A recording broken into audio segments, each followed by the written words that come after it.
So today I'm going to be talking on the topic of the jobless growth in Indian economy since independence.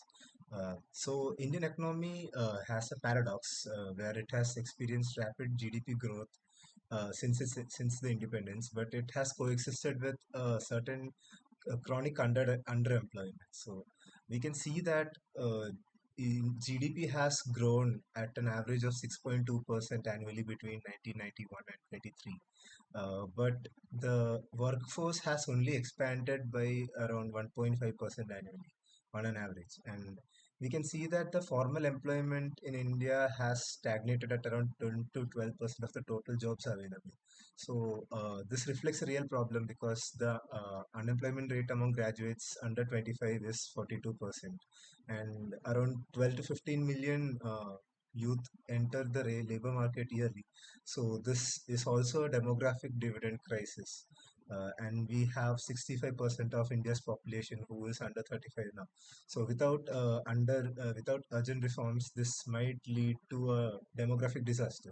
So which might fuel social unrest. So I think this is a very real issue that's gripping our economy. So I would like to talk about it. Jobless growth, we can measure it in terms of employment elasticity. So, it is basically defined as the percentage change in employment per 1% GDP growth. So, India's elasticity of employment has gone from 0.44 at around 1970s to zero point 0.1 in late 2010s. So this is among one of the lowest numbers amongst major economies. So for example, China has it around 0.28 and Vietnam has it around 0.35.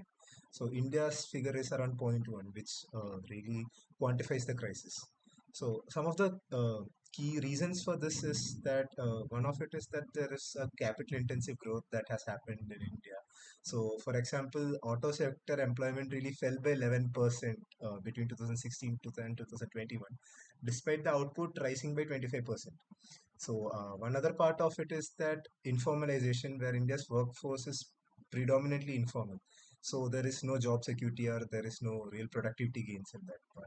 And there is also some sectoral imbalances where services contribute 55% of the GDP but only employ 33% of the workers.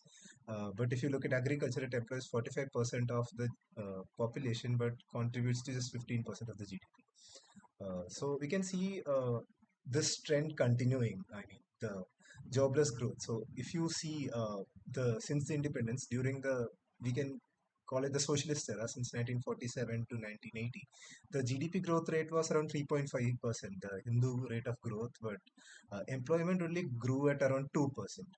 So later on, during even the liberalization era, I mean 1990s to 2000, so GDP growth rate was around 5.6% on average, but employment only grew by around 1.5%.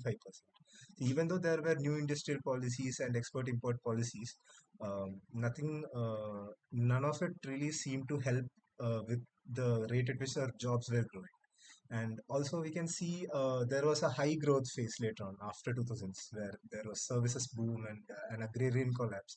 The GDP grew at around 7.5% at that point, but employment only grew at 1.8%. So which was mostly informal also. So the one of the reasons for this even at this point was the small and medium enterprises stagnation. So their 45 they were producing 45% of the manufacturing output, but only 80% more than 80% operate informally due to credit constraints. Like an example would be Tirupur's garment cluster.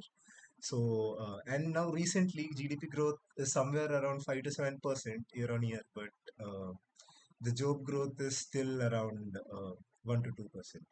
So we can see that something really needs to be done.